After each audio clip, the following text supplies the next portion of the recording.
That's right. You've been tricked by knowledge, or at least the use of the word knowledge. So what I want to do is break down what this word, we'll say, should mean, how people are using it, and the implications of how that is manipulating you to be trapped in the age of Gnosis.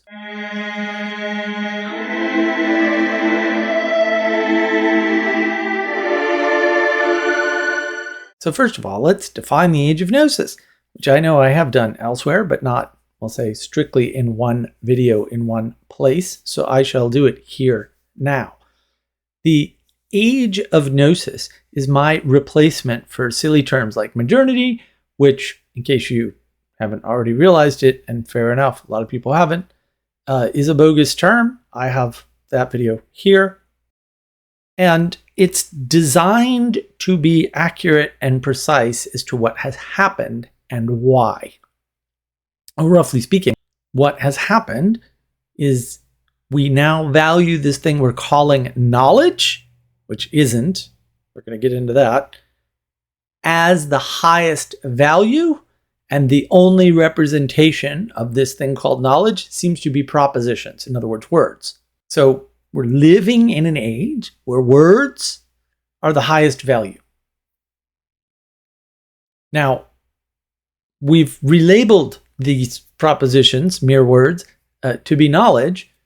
So it sounds deeper or more important or, more significant somehow. But we're just misusing the term knowledge. I've said this a billion times before. There's only exactly one way to acquire knowledge, and that is through participation, okay? And reading is not a form of participation at all. I'm not saying you can't do things with it. I'm not saying it doesn't give you insight. I'm saying it's absolutely 100% not knowledge at all. The conveyance of information through words, whether that is a spoken system, an oral tradition, right? Or a written system, a book, a pamphlet, magazines, newspapers, does not matter. That's information. Static picture of something somewhere or a drawing, that's information. These things are informative, right? And they are also informed by you. And if you want to see how that works, roughly speaking, you can look at this video on the knowledge engine. We go over it there. This doesn't conflict with other models like McGilchrist's model. It's quite complementary, in fact. But we think our breakdown is more important, right? It's more significant. It makes the world easier to understand. So when people are using the term knowing, what are they saying? And I would say there's a knowing of, right? Where people are like, well, I know of this thing. In other words, somebody told me about it. And that thing that they told you about could be, really useful. Like taking aspirin when you have a fever can make you feel better, right? Or taking penicillin when you have an infection can save your life. That's knowing of things. But that can also go horribly wrong, right? Taking an unproven shot that's never been tested, long or short term, using an unproven technology that has failed for 10 years may result in a bunch of really bad side effects that people are now reporting. Right? That could also happen, mainly because it did. So this knowing of thing is a tricky business because it relies on the conveyance of accurate and precise information and your understanding of that information in a proper manner. In other words, if somebody tells you penicillin is good for anytime you get some kind of infection in your system, and they seem to be referring to a splinter. I had a splinter. I had to get a penicillin-like product, or I was going to die of sepsis. So pretty handy. That's one thing. But if you hear, oh, if I have a cold, I should take penicillin, don't laugh at that. That happens. Like, this is a real phenomenon in the real world that happen to real people. Now, you may argue, oh, it's only the dumb people, or it's only a few people, or only a few people are dumb people or something. That, A, doesn't matter. It does kind of call into question your morality, though. And B, it may not be true. There may be a lot more people doing that than you realize. People do that a lot with physics. They take physics, they think they heard some statement about physics, and then they extrapolate all kinds of things from that, right? They use their own inference and their personal private perspective to come to all kinds of wackadoo conclusions that are denied by physics. Like actual physicists would say, no, that's not how that works at all, right? And so you get a lot of that. It's not unusual. It happens, I would say, more with people with degrees than people without degrees. Actually, there are probably reasons for that. Probably figured them out. So this knowing of relies on authority. It relies on an external authority and your understanding. The person that's giving you the information, the knowing of, needs to actually know what they're talking about and be able to convey it clearly. Those aren't the same thing. I know a lot of people who know a lot about programming and cannot explain it to anyone else, even other experts. That happens.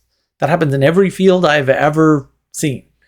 All the fields. It happens all the time. There are people that are just like naturals at things. Language can't convey the talent that they have to others. It just can't.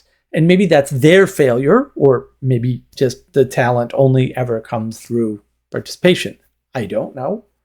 I don't care. The fact that this is true means knowing of is dangerous. There's also this knowing about things, right? And so maybe you've dabbled a little in computer programming and you've done a little bit of automation work. And so you now think you know about software engineering, which would not necessarily be true. It's a lot better to become a software engineer first and then learn automation, because it's easier, for one thing, than it is to try and do it the other way around. Although the other way around is not at all invalid. You can start out as somebody who understands how to do like loops and basic variables, and then sort of graduate into the more computer sciencey aspect of, actually being somebody who can write software at an engineering level. And most people can't do that. Most of the people who have the title of software engineer cannot do that. Sorry, been in the industry too long, seen too much. It's really bad. Uncle Bob Martin talks about this. Like, it's bad. Most of the software engineers have not enough experience and insufficient training to be good at software engineering. And it's a very difficult discipline, right? It requires a lot of abstraction. And a lot of people aren't good at abstraction at all, although they think they are. But usually they get confused between imagination and abstraction. And so they know about something, right? But they don't know what they don't know, and they don't know enough about the subject to, we'll say, be speaking of it to others. It's very annoying for those of us who do know enough about it, because we have to just sigh and pat them on the head and be polite instead of screaming at them that they're stupid and they should shut up. Although they are stupid and they probably should shut up. This happens with all kinds of things, by the way. There's all sorts of things that go around on the internet all the time where it's clear that these people know about something, like they know how restaurants work, but they don't understand the basics of what a receipt might mean from a restaurant.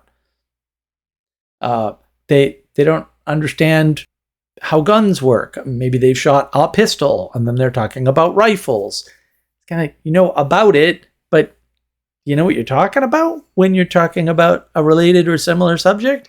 Does that knowledge exact? Are you sure you're a forensics expert in ballistics? Because I'm kind of sure you're not. You sound like a bit of an idiot. These are big problems, right? They'll say something like, well, the CIA does. And I'm like, have you ever even worked for a government agency, much less the CIA or like the NSA? Something similar. No, you haven't. But you know about the past of the CIA, like MK Ultra, which, by the way, you know nothing about MK Ultra. I'm sorry, they destroyed almost all the paperwork. So what you know about MK Ultra is that it existed. That's what you know. You don't really know much beyond that. There's a few things, but not significant things. No one knows what kind of crap they're into, or what they did, or what their intention was, how many of their experiments went horribly wrong and caused a bunch of schizophrenia, which then caused other things that weren't deliberate or intended or wanted or desirable. You don't know. but you know about the existence of a program called MK Ultra. You know about what they were doing, which is psychological experiments, mostly using drugs, but also using different psychological techniques, and you roughly where they were, which schools were connected and involved in this process. So you know about it, kind of, but most of your about is inference and crazy talk because the records are gone. They were very clever. They destroyed them all. So, and then you could know of instances about it from people who were affected directly or were involved directly, whether or not they're telling the truth. This knowing of is very tricky. And that's why the only real knowing is participation. You don't know how to program a video game until you've programmed a video game. You don't know how to do it. If you're relying on engines and stuff, you know more about how to code a video game. Then you might know how to actually do it because your participation is limited. And look, to be fair, our participation in everything is limited because I didn't build the computer. I didn't write the operating system code. I know how to write operating system code, but the choices Microsoft made on theirs or the choices in the Linux kernel, I might know some of them, but I wasn't there. I didn't write the code. I don't know what it looks like. I mean, I know about what the Microsoft code looks like. Spaghetti, because lots of reports, well known, like, oh my goodness, engineers coming out of there going, yeah, they're never fixing this, right? Printing has never worked on Windows, ever. Never will. There are reasons. They're not good reasons, but there are reasons. So without participating, your knowledge is limited. In fact, your knowledge is limited to exactly the parts you participate in. This is why I've said this before. Let's say you're critiquing Steinbeck and you've never written a novel like Steinbeck has. I got questions. I mean, maybe maybe you have good points. I would say 3-year-olds also have good points. This is really not the big win you think. Anybody can make a good point by accident. And even a correct one. That's not that hard. It happens all the time. It doesn't mean you're smart. It doesn't mean you know what you're talking about. Right? And then that's the problem. Right? It sounds good. It sounds like they know what they're talking about. It sounds like there might be an expert. Oh, they read the book 6 times. Yeah. If you read the book 6 times and you still didn't understand the point of the book, I don't know what good reading it the 6th time was, and that happens. It happens more than you might think. In fact, this idea of participation, you should at least be an author before you critique an author, right? You should at least be able to play guitar before you critique a guitarist too heavily, right? Which is not to say you can't do the compare and contrast thing, but that doesn't mean you know how to play guitar. It means maybe you know about different styles of guitar playing, and that knowing about can be valuable, right? But again, I would put these knowings about and knowings of in the information category. Oh, I have lots of information about how guitar is played, and therefore when I see somebody play a guitar, I can classify it because I have the information. But I don't actually play guitar. I can't do either of those things, by the way, so please don't ask me how well somebody plays guitar. I know I look at Dave Mustaine on stage and I went, wow, I don't know what he's doing, but that doesn't look human. That's about the resolution I have on guitar playing. Also, tried to play guitar many times, can't do it. Lots of reasons. Not fixing them. Never going to happen. It's okay. I'm not mad. Still, would love to be able to play guitar. If you have a magic wand and you can make that happen, call me. This knowing through participation, which again, is the only type of knowing, super important. And being able to differentiate when people are just giving you information and the quality of that information. Is this person an expert? Are they giving me information on something they might have gotten other information about? Or are they giving me information on something they've participated in? Those are all levels of quality of information. And, at some point I'll have to start doing videos on quality. I understand that. Very tricky to talk about quality. Probably shouldn't do it. The scientists struggle with it so much, they call it qualia because they're a bunch of jerks and they love to make up new words so they sound wicked smart, as we used to say in New England, and they're not. It's a stupid move. If you can't describe it in simple terms, just let it go and just admit you can't touch it and it'll be fine, right? It's way easier. The English language has too many words already. We don't need more. I promise you, we really don't. If you have to say 3 words instead of 1, you'll get over it. Everybody be fine. Everybody be fine. It's called breaking things down so that they're more accessible, by the way. Those 2 things are related. When you think about whether or not somebody is knowledgeable, is this person knowledgeable in carpentry? You think, have they built stuff with wood? You don't think, have they read a bunch of books about how wood works or how trees grow or what a hammer looks like? But there's a lot of that going around on the internet. People who read a lot of stuff, they looked a lot of stuff up with an AI, they don't really know how to put things together at all. So they can just regurgitate the information, and sometimes they can infer things from the information. Sometimes those things are right, but 99.9% of the time they're wrong. And that's the problem. And you can always draw connections and analogies. Drawing analogies is not super difficult. It does take a certain set of skills. Not everybody can do it, but the people that can do it really easily. You could call something the blue church all day long. That's not hard. It's a bad analogy. It doesn't work. It's a poor way to think about the world, right? You can cast everything as a video game. You could say, well, it's game A or game B. It is dumb. It's a binary. It doesn't work. It's a horrible way to think about the world. There's a very old video on the channel with Manuel and I about this. You should watch it. It also goes into enchantment. This is a pretty good video.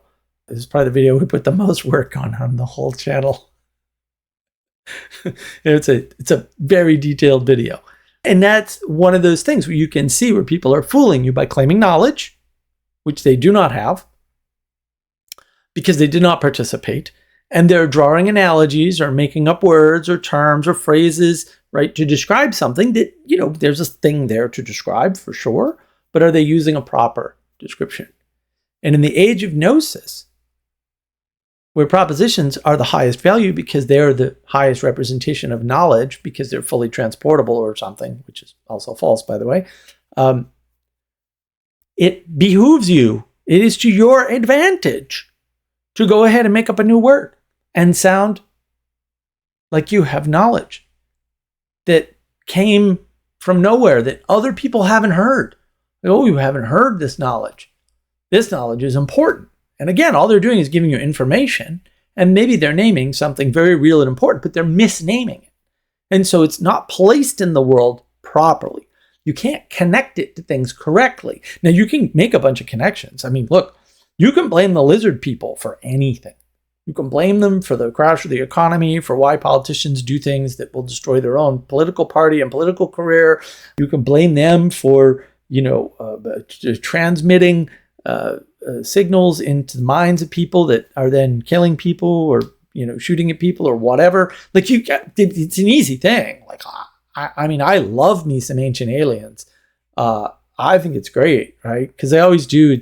Could it be that ancient aliens built the pyramids, right? And it's like, well, it could be, right? It ain't, but it could be. Sure. It could also be that the pyramidal structure is natural and part of the pre-created order of the world. Or if you want to put it in secular terms, because of the curvature of the earth, gravity, and the available construction methods of the time, pyramids are a natural evolutionary outgrowth from the preconditions that people found themselves in. And that's why they're universal across the world. Or it could be aliens. It could be ancient aliens. I suppose, either explanation serves. And they're both just information. We don't have any participation with the past at all. And this is one of the problems, is that all of history has been hijacked completely to tell you narratives that are materialistic, that follow the age of Gnosis. And the reason why I know this is because all of this history starts at the beginning of the age of Gnosis. Right? When people start privileging text as such, words as such, certain people's words and authority over a higher authority, that's when all of this begins. You don't have a single highest authority to rely on, right or wrong. And a lot of things, and people make this point all the time, seem arbitrary. And the problem is, a lot of things that seem arbitrary are not arbitrary. What they are is optional, with a limited number of options, right?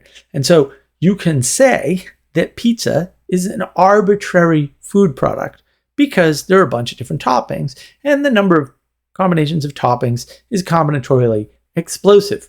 You could do that. That's dumb and it's wrong. Pizza is not arbitrary. It's pizza. Right? It has constraints. The type of pizza that you order might be arbitrary. Absolutely. But the pizza makes it non-arbitrary food. You can't say pizza and bring me a head of lettuce, unless, of course, you want to go to the hospital, because I will beat you up. Do not say pizza and bring me lettuce. I'll be angry. Very angry. I want pizza to conform to pizza. I don't want pizza to be arbitrary. And so people do this a lot with history. They do this a lot with so-called theology, which normally they don't know what they're talking about because you're not a theologian unless you were a monk for 25 years studying theology specifically. Otherwise, when you tell me you're a theologian, I'm just going to ignore you. I'll be polite about it, but also I'm not listening to you. Sorry. I see this all the time with physics and science, where people are claiming things like, well, particle theory is arbitrary, and we can just come up with a different set of particles and explain the same, but you can't. And we know this because people have been trying for a very long time, and they're at least in their field very smart. I wouldn't argue that they're very smart outside of their field, quite the opposite, but it doesn't work. In the same way that, if you bring somebody a hamburger and call it pizza, there's going to be a problem. Like, it's not going to work. Someone's going to get upset. Someone's going to be, the relationship's going to be a little strained at best. So these things matter. It matters what's information, what's actual knowledge, where you're getting your information from, and the fact that things are not arbitrary. Nothing is arbitrary once it's been defined. In the Age of Gnosis, we have divorced history from what we're now labeling, and this also is an Age of Gnosis phenomena, religion.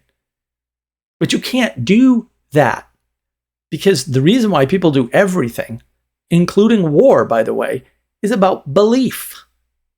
And you don't get rid of belief. It doesn't go away because it's the driver for all your actions. And the information you have is important because the information, it's not that it necessarily changes your belief, because in most cases, more information doesn't change your belief at all. You either integrate it or reject it. That's just usually what you do. But how you integrate it, that's a whole different thing. I mean, if you start saying that, hey, you know what? This president, he's no good. He's as bad as the worst person that ever existed. Well, that's going to have some side effects. Now, a bunch of people are just going to say, I don't know what drugs you're on. This guy's totally fine. But a bunch of other people are going to go and get guns and start shooting.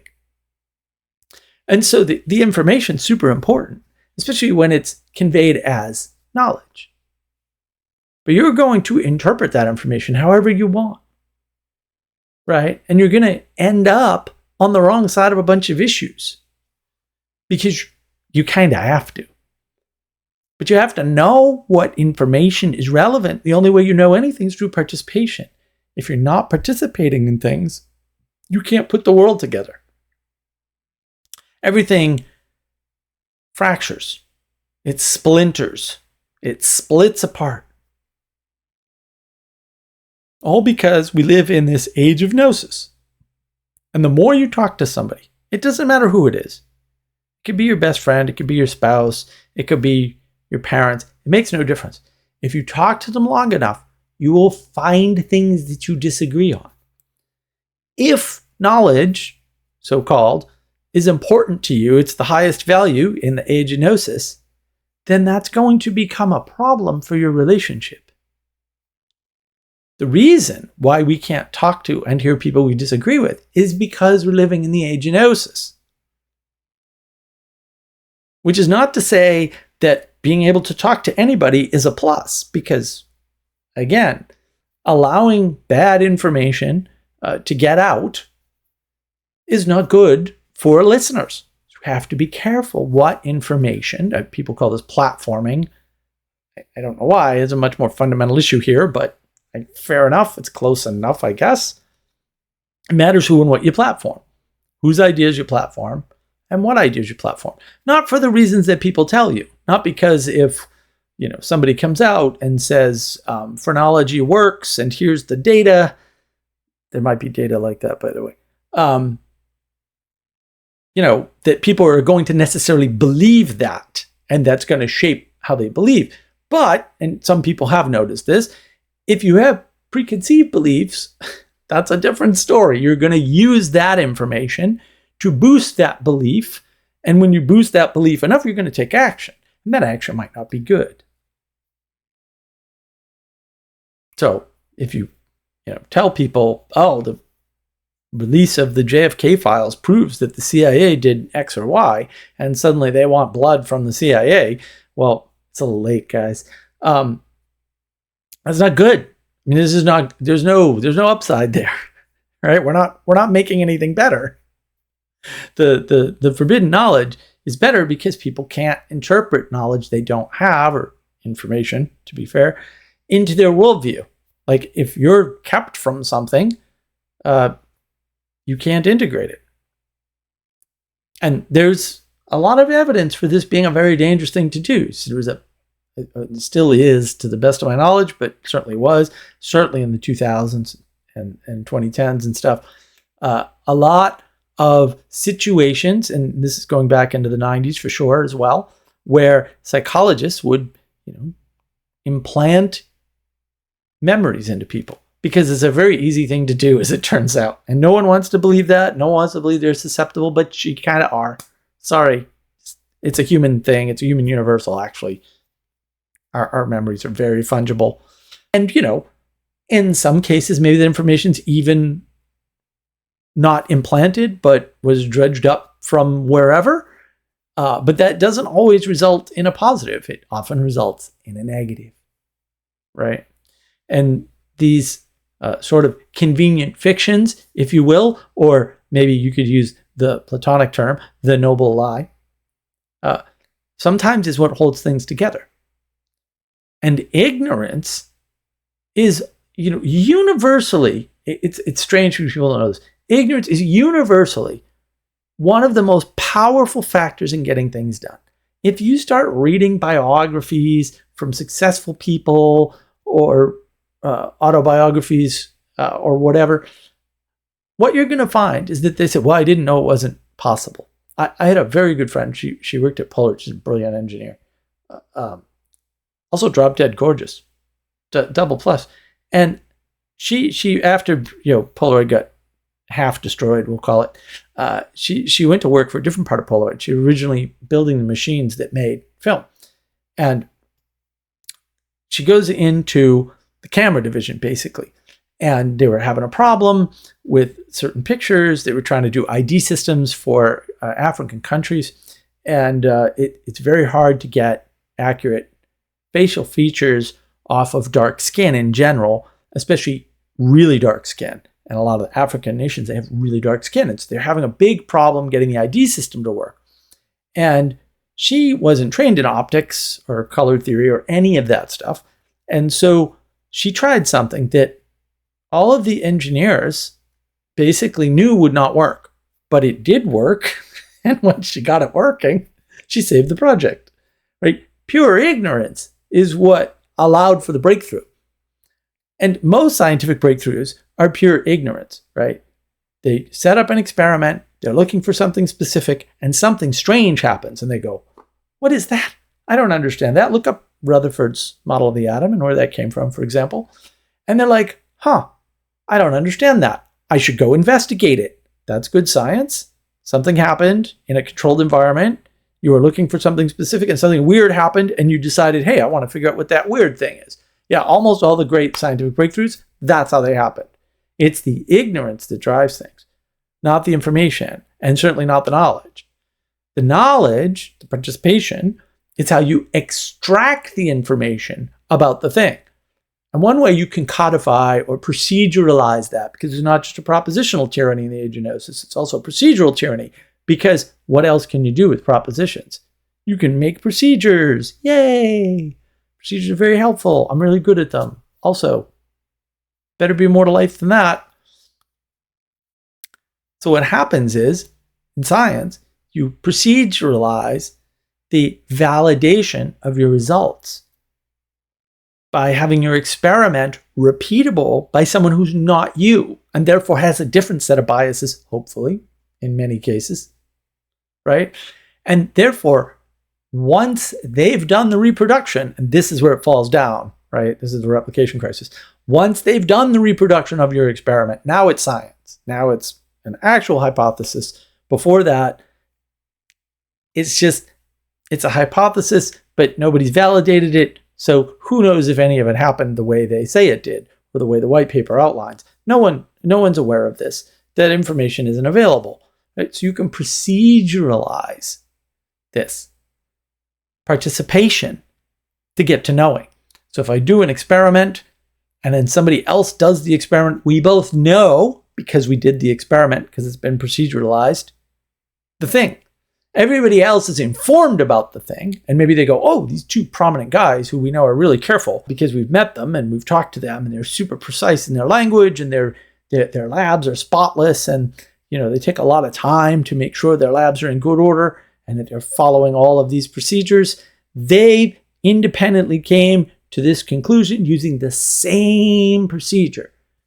It must be true. Now I know about it. And I've read their white paper. I see their methodology is sound. I know about it. That's great. You have information about it, right? And then they go out and they tell their buddies, and then one of their buddies is one of these pop sci guys, and the pop sci guy comes on air, and the pop sci guy tells you of the finding. So he informs you of this thing, usually in dumbed down language, which fair enough. You're kind of dumb. You need dumbed down language.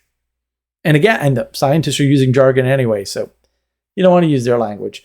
Jargon's a pain. I know way too much jargon. It's just a mess. So that's the difference between what I think of the only reasonable, logical, rational, useful definition of knowledge is participation, right? This knowing about, which is really informed about, being informed about something, we'll say directly, and then this informed of. Right, which can come from any kind of wacky source, right? And I put them in that order on purpose, right? And in the end, from strongest to weakest. This is the issue. We don't recognize in the Age of Gnosis that just because you have been informed of something, that you don't actually know anything about it. And in fact, the thing you've been informed of might not even be true. It's quite possible that any idiot with an internet connection could have easily looked up all of the experiments and white papers on mask usage and found out that masks are completely ineffective according to the science.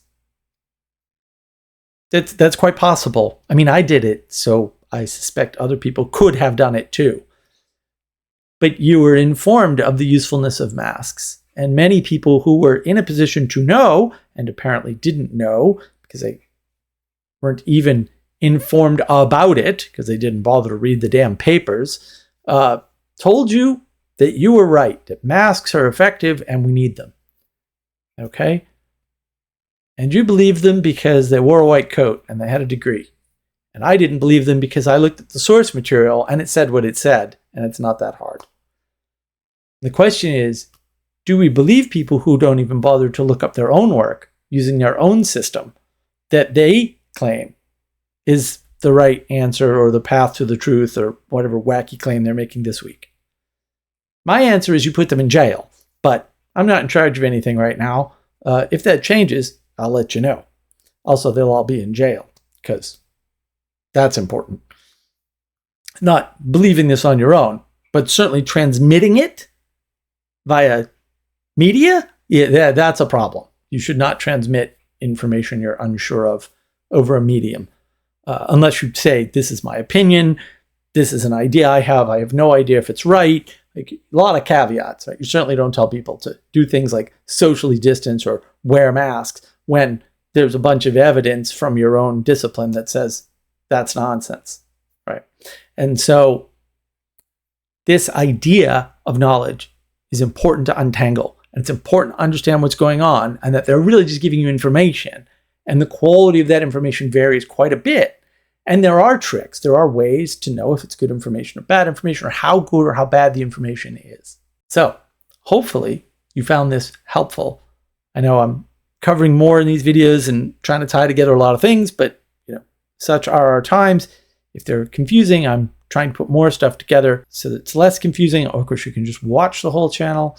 I know that's a lot of videos at this point. Skip most of the live streams. We'll get all the good live stream monologues eventually as videos. And look, I just want to inform you as to how much I appreciate your time, energy, and attention.